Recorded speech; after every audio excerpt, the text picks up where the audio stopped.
All right, guys, so today we're going to read a summary with some parts from the textbook for the Cyclops.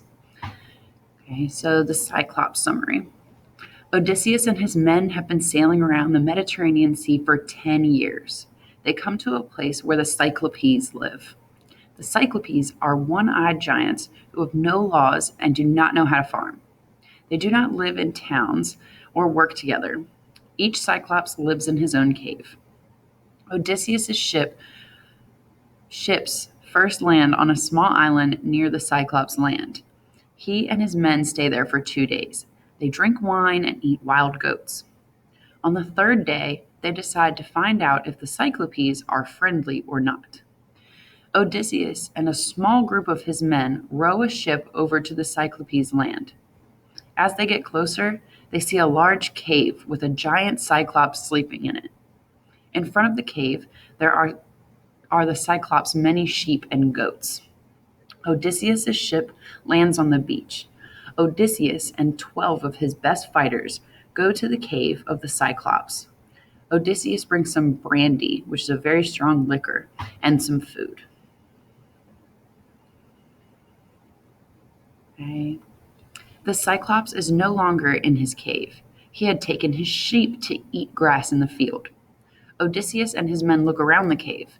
The Cyclops has made cheese from the milk of his sheep and goats, and the baby sheep and the goats are kept in the pens.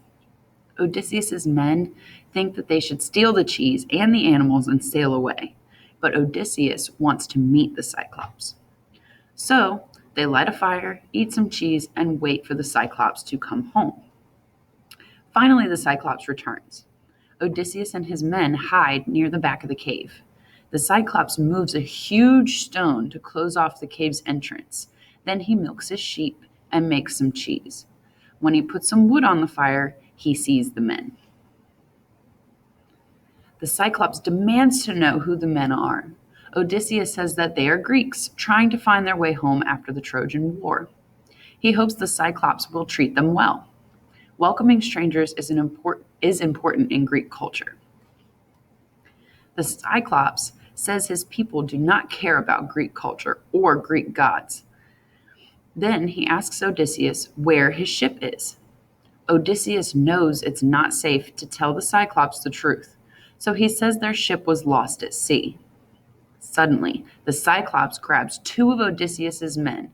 He cracks their heads open on the floor cave, and he eats them. Odysseus and his men are horrified. They call out to the Greek god Zeus to help them. After finishing his meal, the Cyclops lies down to sleep.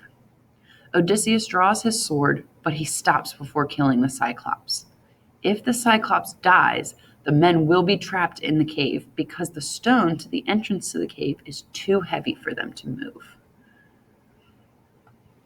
The next morning, the Cyclops eats more of the men. He moves the stone to leave the cave with his sheep, but then he puts the stone back. Trapped in the cave, Odysseus starts making a clever plan to escape. In the cave is an olive tree that the Cyclops cut down. It is tall and straight, like the mast of a ship. Odysseus chops out a section of the tree and makes it into a large pike or spear with a sharp point at one end. Odysseus hides the pike and then asks 4 of his men to help him with his plan. They will drive the spike into the Cyclops' eye to blind him. When the Cyclops comes home, he eats 2 more of the men for dinner. Then Odysseus offers him some brandy. The Cyclops drinks it and asks for more, and he asks what Odysseus' name is. Odysseus brings the Cyclops 3 more bowls of brandy, and he says his name is Nobody, which sounds like nobody. The Cyclops says he will thank Nobody for the brandy by eating him last, after he has eaten all of the other men. The Cyclops is now drunk from the brandy, and he falls down and goes to sleep. Odysseus gets the pike and heats up the sharp point for the fire.